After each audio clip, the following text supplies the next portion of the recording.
Something I learned from your book that I never knew was that it's not safe to click on sponsored links. Why is that? That was my favorite. I told an auditorium of 400 fourth, fifth, sixth, seventh graders about this, and they were all rocked by it too. Hi, everybody. Welcome to Screen Less, Play More. I'm Cynthia, the founder of ScreenLessPlayMore.com. And today I have Chad Rychlewski of an organization called Cybersecurity Parents. So welcome. Thanks for having me. Yeah. This is an important conversation for parents to hear, whether their child is 2 days old or heading off to college, because there's a lot of mistakes the parents make and don't even realize what they're doing. And I absolutely made this mistake when my children were born, and I would do it differently if I had to do it again. But these days, a child might have a digital footprint from the day they're born, because a lot of us just go onto Facebook and announce the arrival of our kids. And so now the world knows their full name, their birth date, how much they weighed. They've got a photo of them. They've got a photo of you. So what exactly is a digital footprint? Yeah, so there's a couple different kinds, but that one, it's a pretty active one. So there's footprints that can be created unbeknownst to you, metadata in the background. But what we're talking about is a very active footprint that people are leaving behind.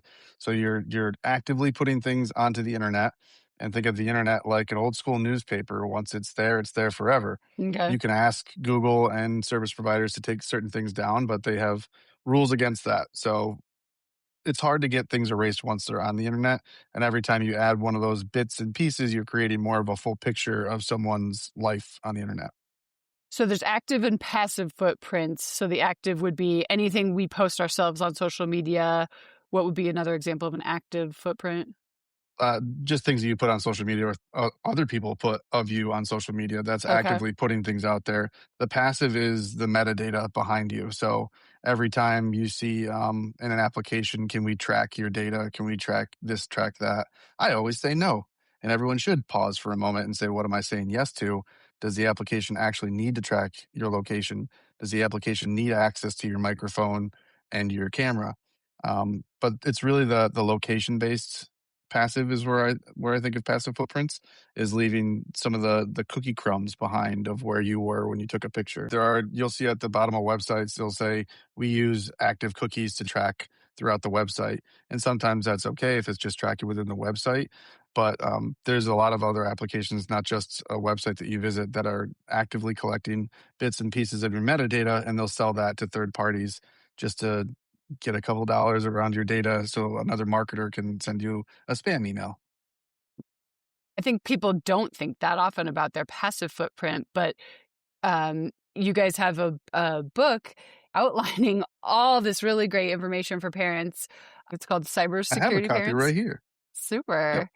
Cyber Smart Parenting, Protecting Your Child in the Digital Age. It has so much good information about how to keep kids safe online, and a lot of this stuff that we're talking about that is really little details that add up to be a big deal. Anywhere that you put your email address, that data can be lifted from that company and then sold to a third party, sold to a fourth, a fifth, a sixth party. And that's what Google's displaying for you when you Google your name, is everywhere that your data could possibly be.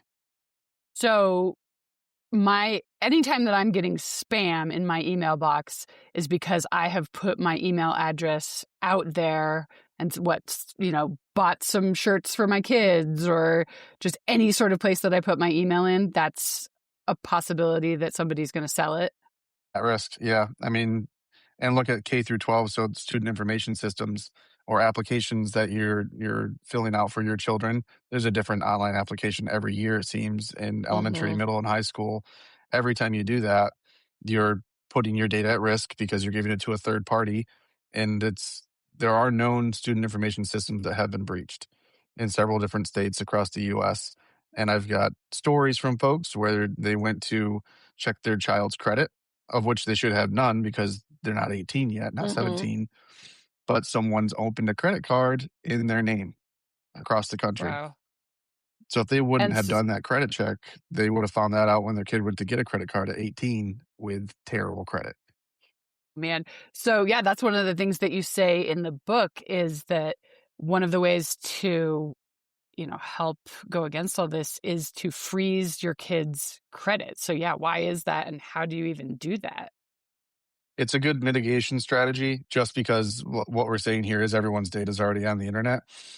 I locked my credit literally at the beach in 15 minutes across the three Okay. credit bureaus. It's super easy. You can Google how do I freeze my credit, and it'll take you straight to the link on Experian, TransUnion, all three of them. For children, they can't have an online login. So you have to actually print out paper, make copies of your driver's license, their birth certificate, social security cards, and then send all this very sensitive information through the USPS or UPS to the individual credit unions. It took me 4 hours a child to do that, if not longer, because I was writing a blog while I was doing it. I wanted to make it easier for folks just as I was going along, writing down every little step. For example, TransUnion wants you to print out a letter and they don't give you a template. They say include X, Y, and Z things. So I actually made a template on our website, cybersecurityparents.com, that goes over all the steps that I went through for the individual credit bureaus. Not to say you shouldn't check those websites because I guarantee they change these rules very frequently, but I tried to make it pretty easy for folks to follow and get all that information together to package it up and send it off. So even though you're saying it's a little risky to be sending that information through the mail, you still suggest people do it? Yes, because it's the only way you can do it. So what does that do then? That makes it so nobody can take out any sort of credit cards in your children's name? Right. There's like 5 pieces of identity that you need to properly steal someone's identity. First name, last name, address, social security number, date of birth. That'll do it. But if they get some of those pieces of information, mainly social security, they can open up a credit card. They can take out a loan and they just go by that name and they have the loan. But in the background, they're not paying that loan. They're not paying off those credit cards. So it's hitting your child's social security number, which is tied to their credit. And then when they go to open up a credit card, you'd see negative credit. What locking, freezing your credit does is someone were to steal that information, they'd go to open a credit card and it would ping the bureau and the bureau would say, no, that's locked. So if you want to open this, you have to unlock it and prove that you are who you say you are. And at that point, the bad guys lose. Okay. And what is a telltale sign that your child's identity has already been stolen, or at least enough for a credit card to be opened? You would just be getting mail saying that you have a credit That could card? happen. Yeah, I think email less likely, but yeah, if you get and this has happened to an adult that I know that's gotten their credit stolen. If you get a piece of mail in your mailbox that says your bill's overdue or this credit card was open in your name and you didn't do that, it's about time to call that bank or that Okay. credit card company. Yeah. So that could happen, that all of a sudden this piece of mail comes with your child's name on it and you think, what the heck is Mhm. this? Don't throw it away. It's not just junk mail. It means that somebody has taken a credit card out in your child's name and you Yeah. need And to deal with it. this this is exactly. This is one of those like the bank will tell you that we'll never call you. Sometimes they do, and I don't respond when they call me. I look at the number on the back of my credit card and then I call the bank and say, "Hey, someone was trying to reach out to me. Why?" So even this is the level of paranoia that Chad lives in. Even if I get a letter that says a credit card's been opened in my child's name, call this number to verify, I'm looking up that bank and finding the Okay. official routing number that I can call. And then I'm going to start questioning those folks directly on why I got that piece of mail because even it could be a fake piece of mail. They could Right. be phishing you through old school USPS model just to get you to call them, and they're not actually the bank. So if we're going back to Google, what is safe mode and why would somebody want to search in safe mode? Okay, incognito or safe mode. You're not allowing your computer, or yeah, definitely your computer, not to save cookies or save the websites that you've gone to. So it's going Okay. to also block certain data that's sent from your computer, like an IP address. Certain safe modes will block outbound data, and that's the metadata that we're talking about. Is your computer has an IP address? Think of that like your computer's social security number. It's an identifiable number that people can track back to your computer. Um, Allows them more of a capability to hack into your network, hack into your computer. But going into safe mode just kind of locks down the information that you're passively sharing to websites that you go to. So you suggest that adults and kids alike search in safe mode. Yeah, and we don't even recommend using the big search engines. There's DuckDuckGo that we mentioned in the book. We try to be very cognizant of the amount of technology that we bring up in the book because it does change so frequently. But DuckDuckGo is a good, safe browser to use. It's kid friendly. Um, I know a lot of adults that use it actually. Okay. Something I learned from your book that I never knew was that it's not safe to click on sponsored links. Why is that? That was my favorite. I told an auditorium of 400 fourth, fifth, sixth, seventh graders about this, and they were all rocked by it too. You'll see in you'll see in Google that links are sponsored. All that means is that a company paid to get their link at the top, and it could look just like most of the time it is the normal website, and they're just paying the fees to Google to market their website. But a bad actor can go buy a website 5 years ago that looks just like Microsoft.com, replace the M with two letters that combine together like an R and an N, look like an M to make Microsoft, or they just find a subdomain that looks like a legit domain for the search criteria that you put in, and they'll sponsor that bad link.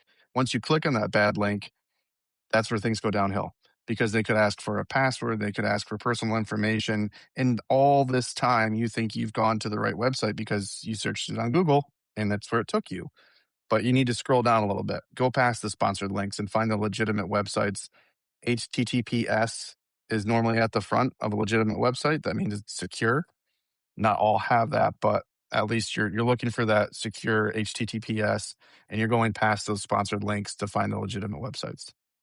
But any sort of really big, legit company is going to have the HTTPS. Like you're saying, if you're looking at Microsoft or Walmart or something like that, it would have it, right? Absolutely. Yeah. Yeah.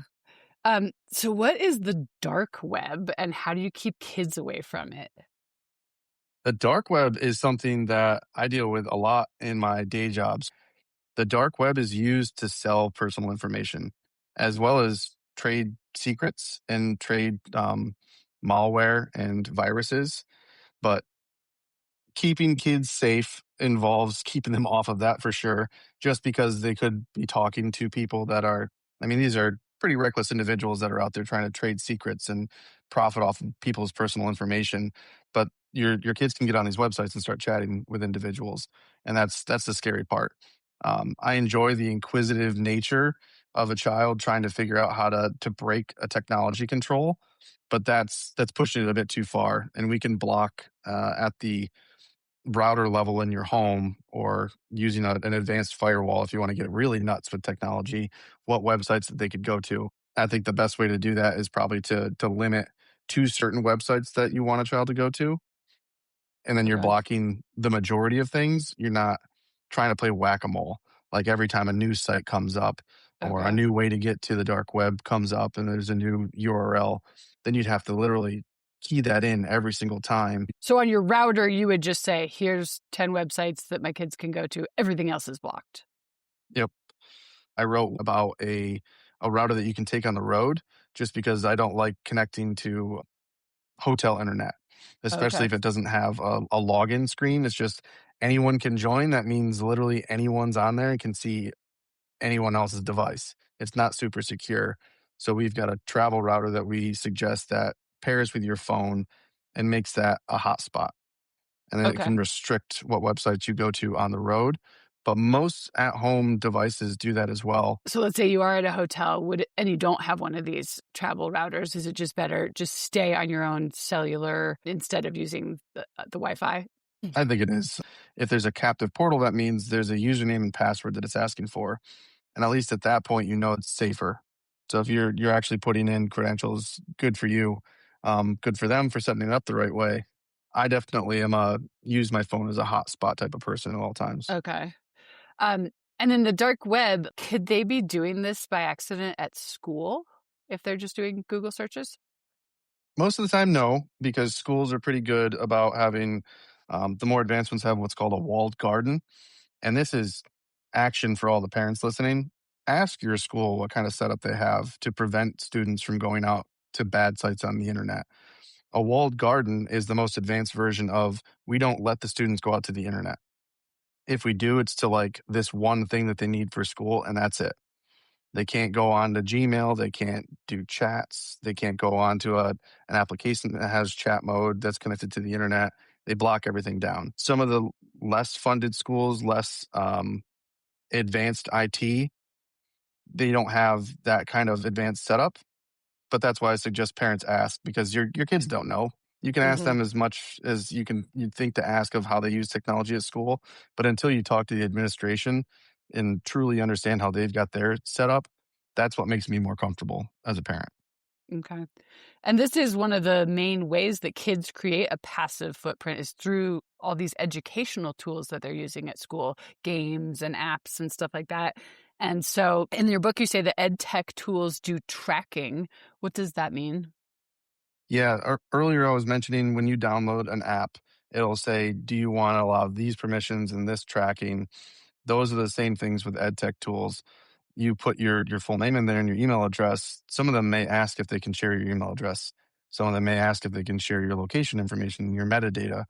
But those are the types of things that kids don't always know to not click yes to.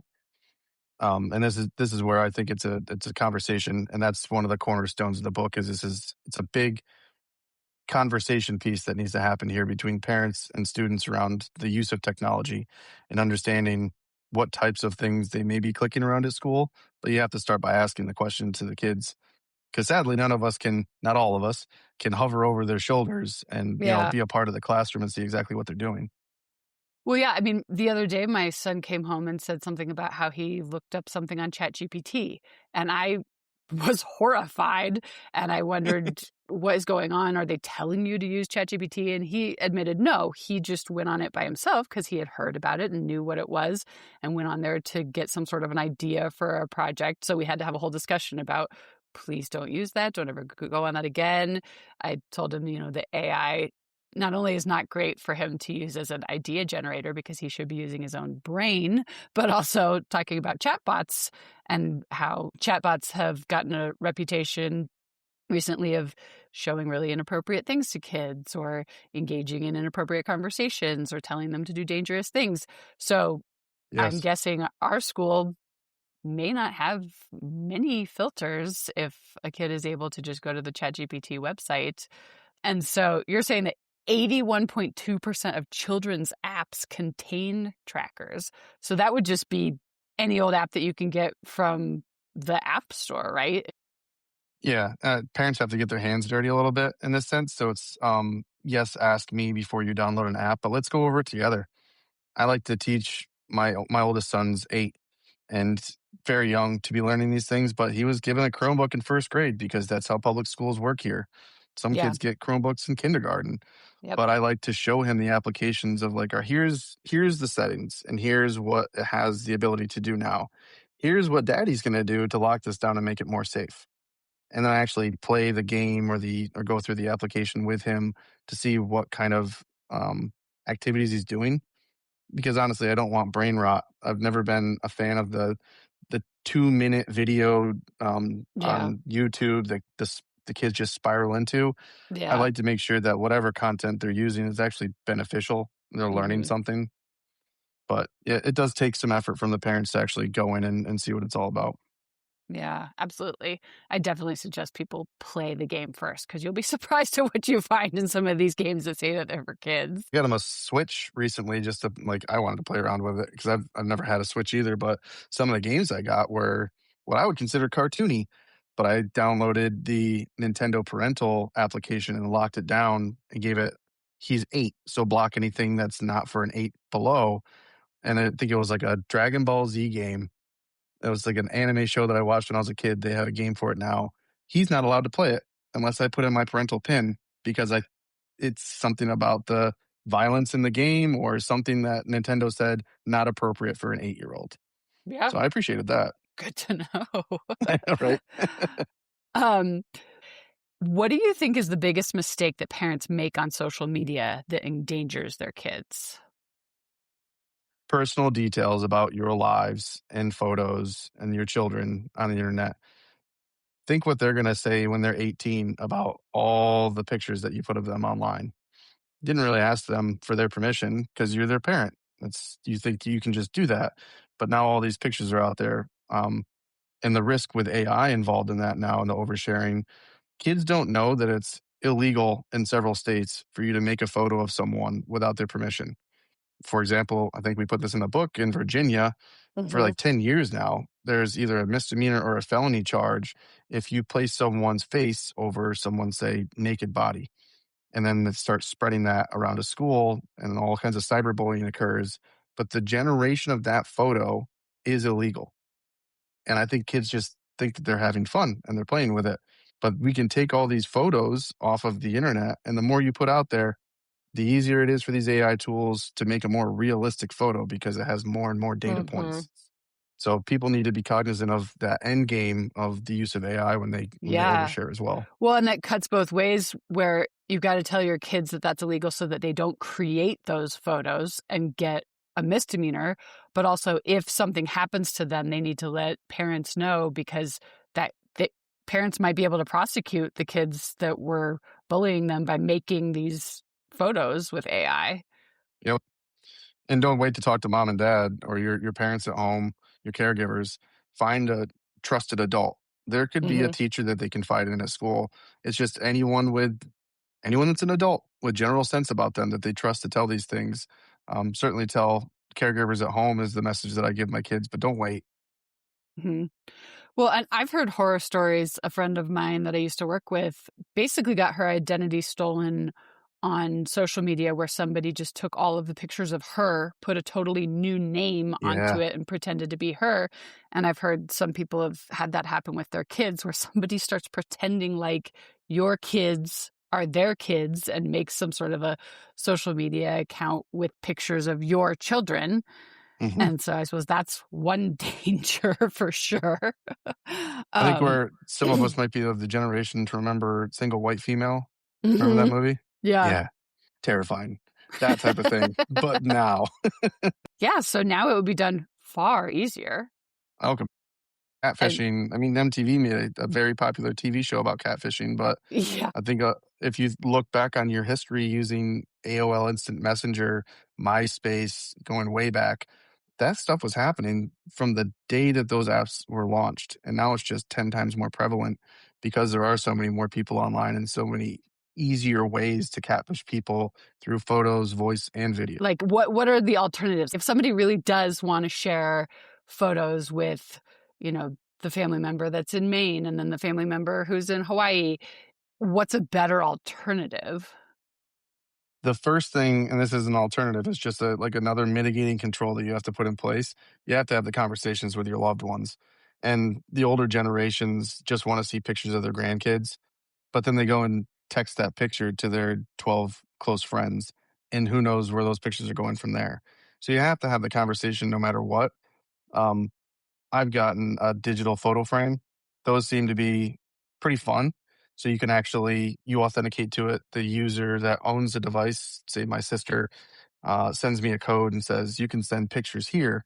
They then go straight to her little picture on her shelf. It's a digital picture That's frame. cool. I've seen that. Yeah, so you've got a picture frame sitting on your desk in, you know, Colorado, Another state. and Yeah. so it's like grandma and grandpa are in Colorado, and then all of a sudden, like a new picture will show up in that digital frame that's sitting on their desk that's been sent to them from their grandkids in California, right? So it just kind of digital photos will cycle through that and they'll just see brand new photos every day on that Yeah. frame if it's been uploaded.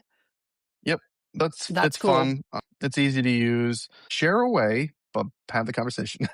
Yeah, just be aware. So it's like you could put it on Facebook if you really want, and you have to know exactly who is your friends on Facebook. Are those really people that you want having access to your kids' photos? And I've had these conversations. That's exactly where I was at, is I'm going to text you the photos, but please don't put them on Facebook. Yeah. Another active way to make a footprint is online gaming.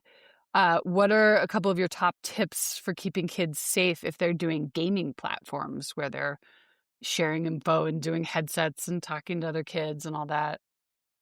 Yeah. Obviously, usernames, like, create a very unique username that has nothing to do with who you actually are. So, don't use Chad Rychlewski as a username. I don't do that. But the chat function. So, my kids are too young. If they're gonna play a game that has chat function within it, I shut off chat function. I go a step beyond, and if I like to find games that don't even need internet connection at my Hmm. stage, so then I know that they can't use the chat. But I mean, this goes back to like Xbox and the game Halo that I played in like high school, where you'd be talking to some random stranger over the headset and you didn't think Hmm. anything of it back then. But there are predators on these platforms now that will groom kids. So these children need to actively pay attention to who they're talking to, verify that it's actually their friend, and then that's the way that they can have conversations. But I'm not a big fan of talking to random strangers on the internet these days. It was Yeah, fun not a good idea. in the early 2000s. It is not fun or reasonable to do these days. Yeah, because they can start talking to your kids and then say, "Oh, let's talk offline. Let's go on Snapchat, where the messages are going to disappear and the authorities can't see them."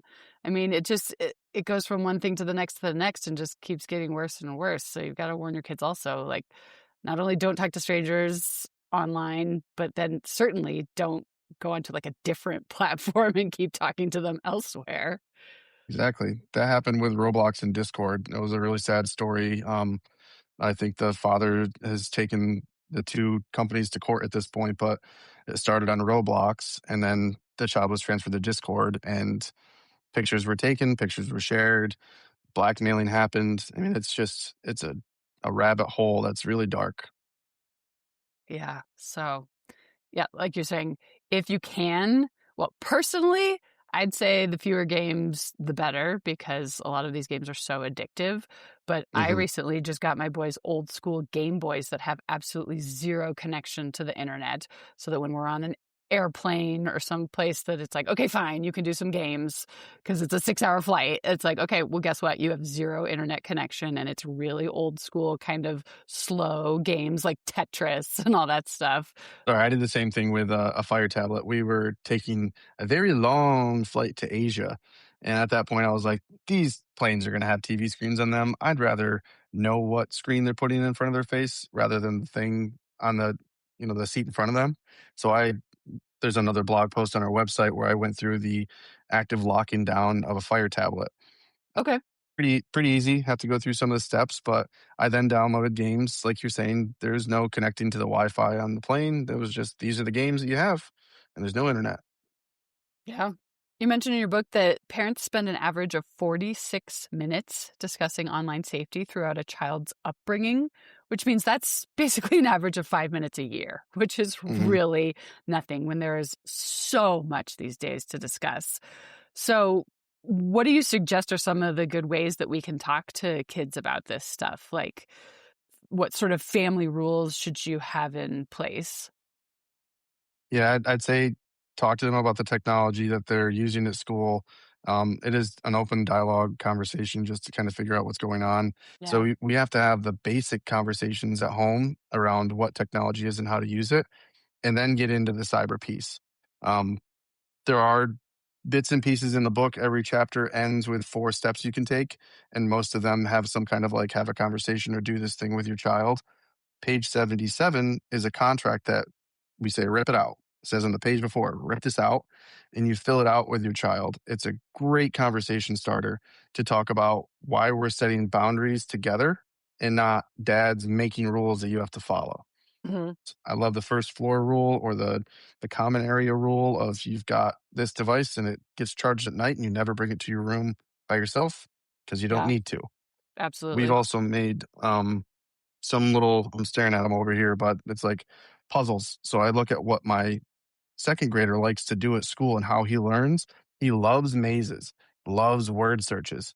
So we made some cybersecurity mazes and word searches. And those are fun because you're putting these phrases right in front of them. They've got to find the word password. They have to find the word Wi-Fi. They have to find the word cybersecurity. And then you can talk to them about what some of those words mean while they're doing it or after they do the activity. That's really good. And then, in the book, it's different things about different ages. You could either role play with them about phishing messages that they might get on email or suspicious friend requests that they get from someone. So I highly suggest people grab the book because it's got all sorts of different suggestions for different age groups of what's appropriate. Well, and then just for even adults, how often do you think we should change our passwords? I like password managers. I'm a huge fan of password managers. Um, best practice isn't to use like the Chrome built-in one, but to use a separate password manager like OnePass. They have multi-factor built in. They encrypt the passwords in the background in their database, and then you never have to remember anything. Um, my other favorite one that I use on all my Apple devices is the Apple password manager, just because that's spread all over the ecosystem. So I save it once on my phone, and then I go to log into a website on my computer, and it's saved. I have no idea what my password is, and that is the safest password. Hmm, But then I'm also putting multi-factor authentication on every single application and website that offers it. okay. Definitely Um, recommend that. So, in sort of that same vein, let's talk about updating your phone. I detest updating my phone because it looks different and things are all mixed up and whatever. But why should we actually be updating our phones? The most recent Apple update, they actually had a line item that said, here's, you can go in and see what's in every single update, and then you'll see if they're going to change the look and feel on you real quick. But they actually had a security call out, and they told all the users, and they do going forward, here's all the things we're changing about security. Most of the time, an application's not pushing something to make it look different, add features. They're patching gaps that they didn't know existed, that they found in their code after it was already released. So most of the time when you see an update, sure, we all get busy and you want to snooze it because you don't want to update your phone on the fly. You don't want to update your computer in the middle of your day. But as soon as you can is the best, because they're patching a security gap at the end of the day. So, it's making your phone or your computer a lot safer against hacks. Yep.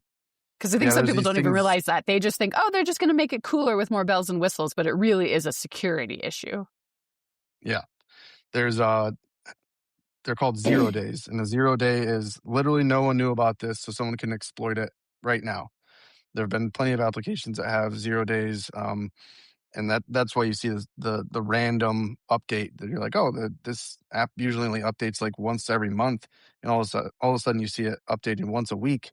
Someone's finding a bunch of security gaps, and they're trying to fill them as fast as they can without disrupting the end users. So, then also going through on a regular basis and updating any apps we have. Mhm. Yeah, I have mine set up on auto update, so it'll just update the apps in the background when I'm sleeping. Most of the apps, if you go to log into them, it'll suggest that you update if it doesn't have auto, and I'd suggest doing that whenever you can as well. Just quickly to turn to cyberbullying. So it could be harassment, it could be your kid is getting excluded from something, or someone's impersonating them, or doxing. I hadn't heard of this until kind of recently. What is doxing? So cyberbullying can happen when kids don't even realize it. It happens in group chats. It happens in person. We've all been bullied. We've all been to high school, right? But a lot of these kids have these group chats where they think it's a funny joke and they don't really understand the damage that they're causing to some of the children. Um, but I think that's something that parents need to have a conversation about, right? Like none of us want to raise the bully. None of us want to be the ones that have the child that's not thinking about the empathy behind what's going on in some of these chat rooms. That's where I would start. Doxing, you're trying to find information about someone to use it in a malicious intent. Or, for example, I guess in public, if there's somebody in the news that somebody would find out where they live and post their address, that doxing. Yes, that's a good one too. So then kids could be telling everybody where this kid lives so that they could go mess around with them or TP their house. Yep. I Yeah, think I that's have. probably pretty old fashioned, but It still happens, I think. overall, if you were going to just step back, what do you think is the number one mistake you see parents making in regards to their children's cybersecurity, just overall in general? Not talking about it enough and not discussing the ramifications of certain things that can happen online. Um, I think if children are educated on what terrible things could happen online. We don't want to use fear all the time when we're talking about cybersecurity, but if they don't know about some of the bad things that can happen online, they don't know what to look out for. Yeah. And you need to have those conversations. We need to make that 46 minutes from 0 to 18 years old more like 46 minutes a week, a month. Make it more frequent. And just sprinkling it in here and there. It could be riding to school in the car. It could be at bedtime, especially as you're using stuff, just showing them what you do on your phone. Here's how I keep myself safe. Oh, I just changed my password and here's why. Just constantly narrating your own cybersecurity choices, I suppose, too, is a good way to bring it up to kids. It's right up there with like, why can't we watch that PG-13 movie, Dad? Well, let me tell you about why movies are labeled with PG-13 and Yeah. R and PG. Like, we have those conversations in the house too, just because, again, I don't want to be the czar of rules. I want them to understand why these things are set up in society. Yeah, that totally makes sense. Well, the last question I like to ask everybody, because we talk a lot about using fewer screens, but the flip side of that is giving kids more responsibility and more freedom in the real world. So, what is your favorite memory from childhood when you were allowed to do something totally on your own without adult supervision, either just you or you and some friends? I think it was, I lived in a very rural area in upstate New York. It was being able to like go for a walk in the woods on like a hike with my friend and just Hmm. enjoying nature and being outside. Um, then later in life, you learn about all the wild animals that were out there and how lucky we were not to be mauled by a bear. But the freedom, like being able to give your kids some freedom to go out and explore and have some fun, like kids used to generations ago. I need more of that in my life for my kids. Yeah. Things like that that we do for our kids, look less likely they are to rebel at a later stage in life. Just because you give them a taste of freedom, you don't make them wait until they're 18 Yeah. to be completely free, and then it's just a wide open, "What do I do with all this?" Well, thank you so much. Can you mention again about the book and where people can get it, and then just how they could find out more information from Cybersecurity Parents? Sure. So if you go to cybersecurityparents.com, there's a link to the book there. There's also the blog. We have listed some resources that you can also tap into, but cybersecurityparents.com is the place to go. If you found this episode helpful, please remember to press follow so that you don't miss the next episode and share it with your friends. We have way more information and resources for parents at screenlessplaymore.com and also my Substack, also called Screen Less Play More. Thank you so much for listening. And I'd also like to thank Neil Penninger, who composed our theme music.